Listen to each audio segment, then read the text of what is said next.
Message received. I'm Jake, and for the longest time, I believed marriage was like cement. If you mixed it right and gave it time to set, nothing could crack it. 28 years old, married to Emma for 7 years, and I genuinely thought we were bulletproof. We'd survived everything together, sleeping on air mattresses because we couldn't afford a real bed, eating ramen for weeks when money ran tight, arguments that lasted until dawn. And that time I completely forgot our anniversary because I was pulling double shifts at the warehouse. She forgave me that night, wrapped her arms around me at 2 a.m. and whispered, "We're a team, Jake. Always remember that." Those words became my anchor. Emma was incredible. Sharp-tongued, passionate, the kind of woman who could light up a room just by walking in. She had opinions about everything and wasn't afraid to share them. Meanwhile, I was the quiet type, steady and predictable. She used to call me a rock and said I kept her feet on the ground when her head was in the clouds. For years, I wore that description like a badge of honor, never understanding it also meant I was easy to overlook. But here's what nobody tells you about marriage. Sometimes the person you love most starts treating you like background noise. It doesn't happen overnight with some dramatic betrayal or explosive fight. Instead, it's like water slowly seeping into cracks in a foundation, freezing and expanding until everything starts to crumble. First, it was her eyes drifting away mid-conversation. Then came the sighs she didn't bother hiding when I asked about her day. Small kindnesses I used to do. Packing her lunch, fixing the dripping kitchen faucet, bringing in groceries while she scrolled through social media. All went unnoticed. I kept telling myself she was just stressed, that marriages have rough patches, that this cold spell would pass eventually. But winter stretched on longer than it should have. I remember how she used to touch my shoulder when she walked past me in the hallway. Such a small gesture, but it meant everything. One day it just stopped. During movie nights, when I'd reach for her hand, she'd flinch like I'd interrupted something sacred. We started sleeping on opposite sides of our king-sized bed, with an invisible wall of unspoken resentment between us. I tried everything I could think of, asked her out for dinner dates, suggested weekend getaways, even simple walks around the neighborhood just to talk. She always had an excuse ready. Too exhausted from work, too many errands to run, maybe next weekend. Next weekend never came. The inside jokes we used to share disappeared completely. Those knowing looks we'd exchange across crowded rooms became extinct. She smiled more at her phone screen than at me. The worst part wasn't the fighting. It was when we stopped fighting altogether. People assume yelling and screaming means a relationship is falling apart, but silence is the real butcher. We became ghosts haunting a house we'd built together. The same place where we used to dance barefoot in the kitchen at midnight with all the windows open. Then came the smirks. Subtle at first, just quick eye rolls when I'd say something she found stupid. I'd make a comment and she'd purse her lips, glance away like I was some annoying relative she had to tolerate at family gatherings. It stung worse than any direct insult could have. What she didn't say spoke volumes. I could feel her judgment hanging in the air like smoke, making it clear my presence had become a burden she hadn't figured out how to shed yet. One evening, after another day of walking on eggshells, I finally asked the question I'd been dreading. Kept my voice calm and non-confrontational. "Emma, are you happy? With us, I mean?" She didn't answer right away. Just looked at me with those tired eyes and said, "Why do you ask questions when you already know the answers?" That sentence hit me like a physical blow. I nodded, walked out to the garage, and stood there staring at the wall for over an hour, not knowing how to go back inside. There were hundreds of moments like that, each one tiny and seemingly insignificant to anyone watching from outside. But to me, they were paper cuts that slowly bled me dry. I started walking with my shoulders hunched, speaking quieter, laughing less. I wasn't living anymore, just surviving. I'd become the guy who showed up, paid the mortgage, took out the trash on Tuesday mornings. Not a partner, not a lover, just a placeholder keeping the household running. I didn't know how to leave because leaving felt like admitting defeat, like breaking the promises I'd made at that altar 7 years ago. For better or worse, right? But nobody explains what you're supposed to do when the worse isn't betrayal or misuse, just slow-burning apathy and contempt. The gradual decay of everything you thought was permanent.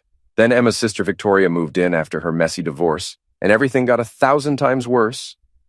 Victoria was everything Emma used to be, but amplified. Loud, dramatic, completely self-absorbed.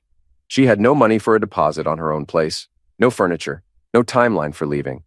Most importantly, she had a talent for making every conversation revolve around her personal drama. I watched Emma's entire personality shift when Victoria was around.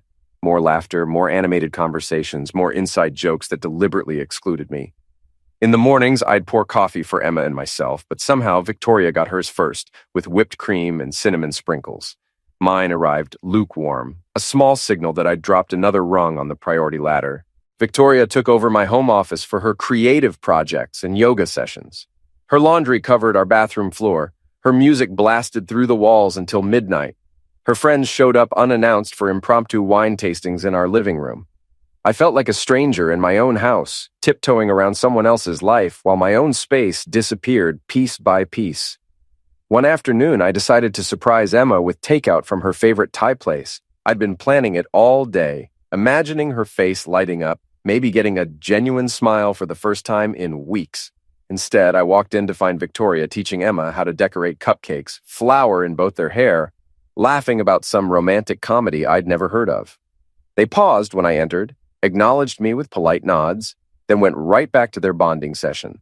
I ate my pad thai alone at the kitchen counter, listening to their conversation float past me like I wasn't even there. That night, I couldn't sleep.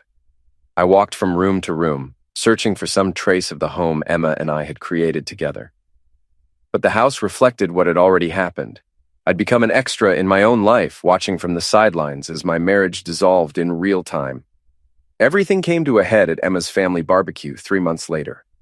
Her relatives had never been my biggest fans, but they tolerated me well enough when Emma and I were solid. Now I could feel their indifference like a physical weight. I grabbed a beer from the cooler and tried to blend into the background, but isolation followed me everywhere. Victoria, already wine-drunk by 2 p.m., spotted me hovering near the grill and called out loudly, "Hey, Jake, don't look so nervous. I promise nobody's going to bite you." The whole picnic table erupted in laughter. I forced a smile and moved closer, hoping to deflect with small talk. "Everything smells great, Mr. Patterson," I said to Emma's dad, who was manning the grill with his usual serious expression. Victoria patted the bench beside her. "Sit down, Jake. Let's have a real conversation." The way she said real made my stomach clench. I sat down anyway, trying to project confidence I didn't feel. She leaned in close, wine on her breath, and stage whispered just loud enough for everyone to hear. "So, Jake, hypothetically speaking, if Emma ever cheated on you, would you cry?" The question hit the group like a grenade. Laughter exploded from every direction. Emma's cousins, her aunts and uncles, family friends I'd known for years. I sat there holding my beer, face burning, trying to process what had just happened. Someone shouted from across the yard, "She probably already has." Another voice added, "Yeah, what about that trainer at her gym?" The laughter got louder, rolling across the backyard like thunder.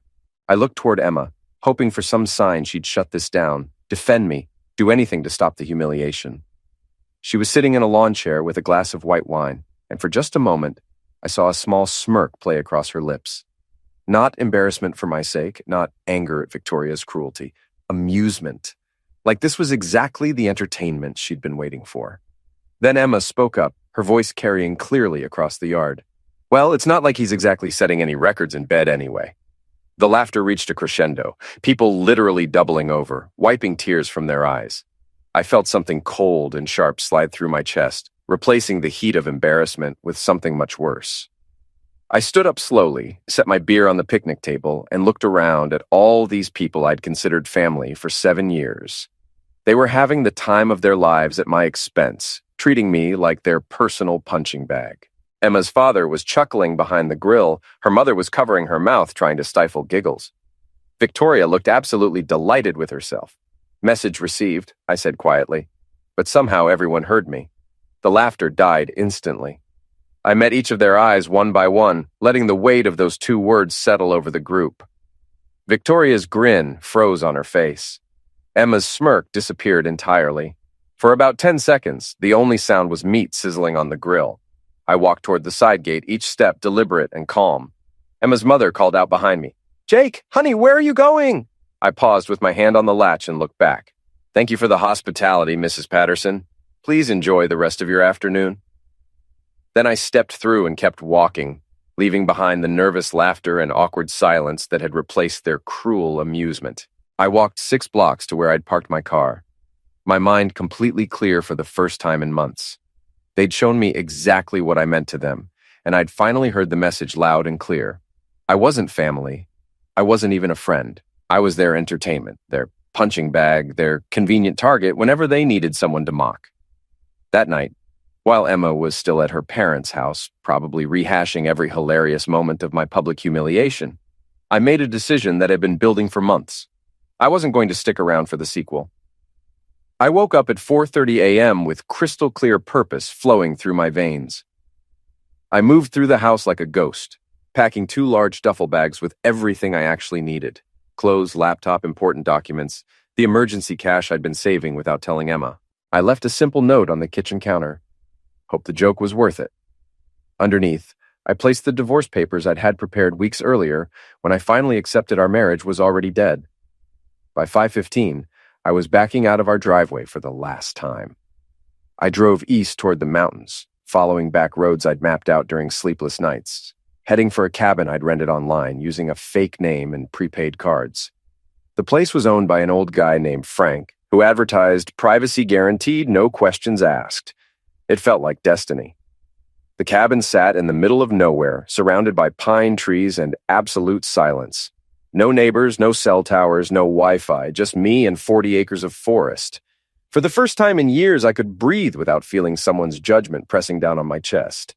I set up my laptop on a wooden table by the window and started taking freelance programming jobs. My clients didn't care where I worked as long as code got delivered on time. Days fell into a peaceful rhythm. Work until noon, simple lunch, long walks through the woods. I chopped firewood, learned to identify bird calls, read books from Frank's collection. Evenings I cooked basic meals over a camp stove and ate by lamplight, listening to owls and coyotes instead of cruel laughter and whispered insults. For 3 months, I lived completely off the grid. No social media, no phone calls, no contact with my previous life. I grew a beard, lost weight from hiking, developed calluses from splitting logs. Most importantly, I remembered who I was before I became Emma's doormat and Victoria's punchline. Eventually, curiosity got the better of me. I drove to town and checked my old email account from the public library. 67 unread messages, mostly from Emma. The early ones were angry. Running away like a coward won't solve anything. You can't just disappear when things get difficult. This is so typical of you, Jake. But as weeks passed, the tone changed. Desperation crept in. Please just tell me you're safe. I found the papers. We need to talk about this. Then came attempts at manipulation. Victoria feels terrible about what happened. It was just a joke that went too far. You're being way too sensitive about this. The message that broke my heart was near the end. I've been thinking about us, about what we used to have. Maybe we can fix this. Too little, too late. She'd had 7 years to fix things, but chose to stand by while her sister destroyed what little respect I had left. I learned through mutual friends that my disappearance had caused quite the uproar back home. Victoria had to move out when Emma couldn't afford the mortgage alone. Turns out I'd been handling more finances than anyone realized. Emma's father's business hit rough times when he discovered I'd been managing their books for the past 3 years. The whole family was scrambling to untangle financial systems I'd organized and maintained without recognition. Emma sent increasingly frantic messages begging me to return her calls, to help sort out tax documents, to explain where I'd hidden important paperwork. She sold her car to make mortgage payments, moved into a studio apartment, watched their social circle shrink as people chose sides. Victoria, meanwhile, became persona non grata among their friends. Turns out people don't like being associated with someone who destroys marriages for entertainment. 6 months after I vanished, Emma tracked down my cabin address somehow and showed up unannounced. I found her on my porch in the middle of a rainstorm, soaked to the bone, clutching a folder of signed divorce papers. Her hair was shorter, she'd lost weight, and her eyes held something I hadn't seen in years. Genuine remorse. "Jake," she said, voice barely audible over the rain. "I needed to find you, to say I'm sorry. To tell you face to face that I take full responsibility for destroying the best thing in my life." She held out the folder with shaking hands. "I signed everything. I'm not here to beg you to come back. I'm here because you deserve better than what I gave you, and I needed you to hear me say that." I invited her inside, made coffee. Let her talk. She admitted she'd gotten caught up in Victoria's toxic influence, had started seeing me as boring and predictable instead of steady and reliable. The barbecue incident was her rock-bottom moment. Watching me walk away with such quiet dignity while she sat there smirking made her realize what kind of person she'd become. "I spent 7 years with someone who would have moved mountains for me," she said, tears streaming down her face. "And I threw it away because I thought I was too good for ordinary love. I thought I deserved excitement and drama instead of loyalty and partnership." I listened without interrupting, then quietly told her what I'd learned during my months alone. "Emma, saying sorry is important, but it doesn't undo the damage. You didn't just hurt me that day. You showed me exactly how little I meant to you, for months, maybe years. That barbecue was just the grand finale." She nodded, understanding she wasn't going to get the forgiveness she'd hoped for. We talked for 2 hours about what went wrong, what we'd learned, how we'd both changed. When the rain stopped, she stood to leave. "I know you'll probably never forgive me," she said at the door. "But I hope someday you'll find someone who appreciates what an incredible man you are. You deserved so much better than what I gave you." After she left, I sat on my porch, watching the sun break through the clouds. I felt something I hadn't experienced in years, complete peace with my choices. I wasn't angry anymore, wasn't bitter or resentful. I was just free. A year later, I'm still in these mountains, still working remotely, still chopping my own firewood. I've started dating a park ranger named Lisa who thinks my quiet strength is attractive instead of boring. We take long hikes together, cook simple meals, have conversations that don't require me to compete for attention or approval. Sometimes I think about that barbecue, about the moment everything crystallized for me. Part of me is grateful to Victoria for being so cruel so publicly. It gave me the clarity I needed to save myself. Emma's family inadvertently did me the biggest favor of my life by showing me I deserved better than being their punching bag. The financial devastation back home was even worse than I'd initially heard. Through a mutual friend who stayed in touch, I learned that Emma had to declare bankruptcy within 8 months of my departure. Turns out I'd been quietly managing not just our household finances, but also her father's small construction business and her mother's online boutique. I'd set up their accounting systems, handled their tax preparations, managed their vendor relationships, negotiated their insurance policies. All of this work I'd done for free, family helping family, never asking for recognition or compensation. When I vanished, their entire financial ecosystem collapsed like a house of cards. Emma's father had to hire an expensive accountant who discovered years of disorganized records and missed deductions that cost him thousands in penalties. Her mother's boutique folded completely when she couldn't figure out how to process online orders or manage inventory. The construction business lost 3 major contracts because Mr. Patterson couldn't produce the detailed project timelines and cost analyses I'd been creating behind the scenes. Victoria, meanwhile, had her own reckoning. After being kicked out of Emma's place, she bounced between friends' couches for months. Her social media presence, once full of carefully curated party photos and sarcastic commentary, devolved into increasingly desperate posts about fake friends and family betrayal. The same people who used to enable her drama grew tired of her sufferer complex. She eventually moved back in with her elderly parents, a 42-year-old woman reduced to sleeping in her childhood bedroom. But the most devastating consequence was what happened to Emma's relationship with her extended family. The barbecue incident had exposed something ugly in their family dynamic, their willingness to gang up on an outsider for entertainment. After I left, other family members started examining their own behavior more critically. Emma's cousin Michael, who'd been one of the loudest voices mocking me that day, later told people he felt sick thinking about it. He'd liked me, considered me a good guy, but got caught up in the mob mentality. This self-reflection created fractures in the family unity they'd always prided themselves on. Arguments broke out at subsequent gatherings about what had really happened, who was responsible, whether they owed me an apology. Emma found herself defending me to the same people who'd laughed at her cruel joke, which created an impossible psychological position.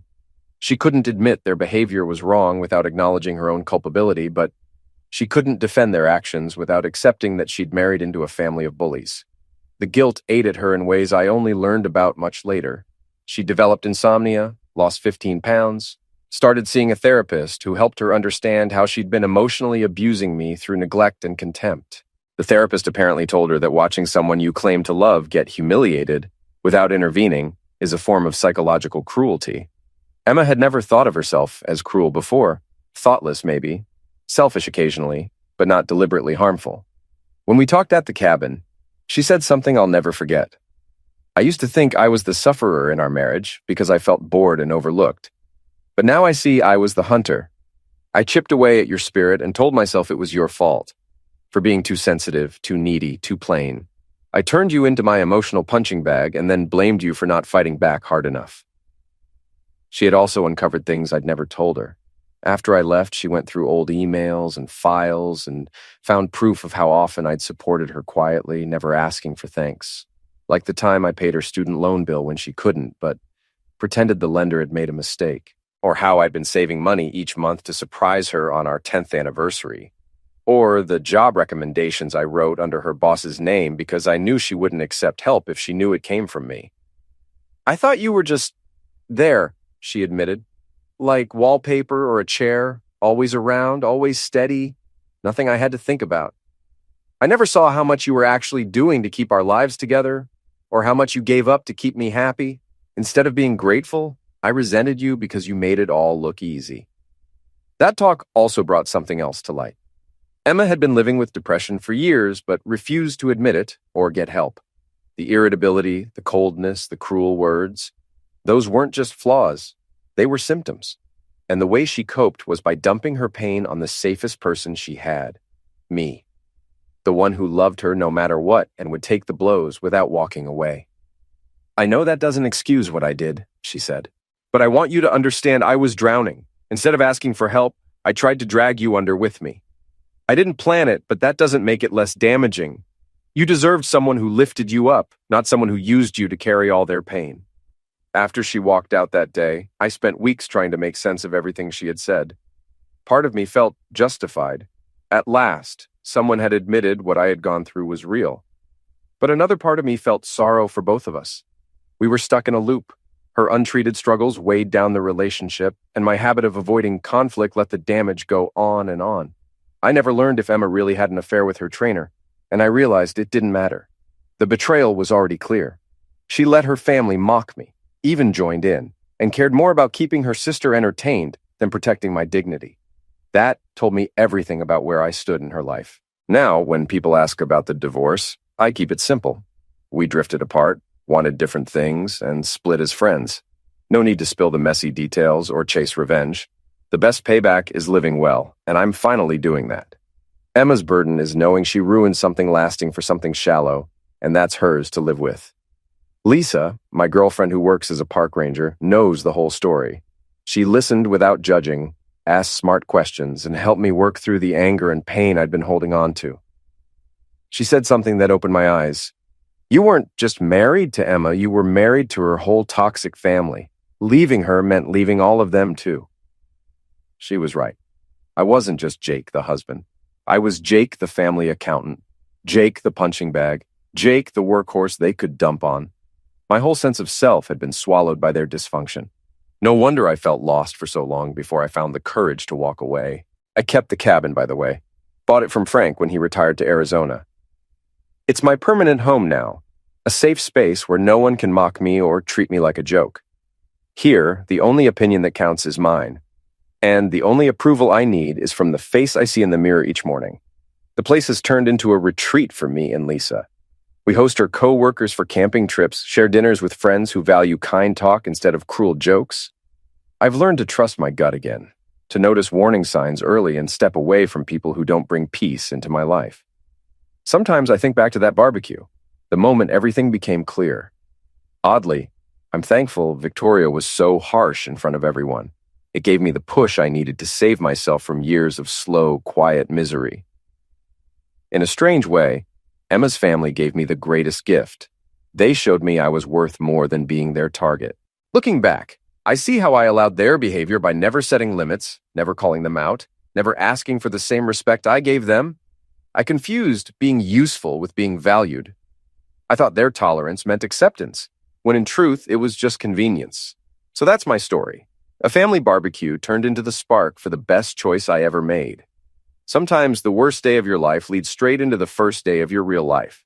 You just have to be brave enough to step through the gate and keep walking until you find where you truly belong.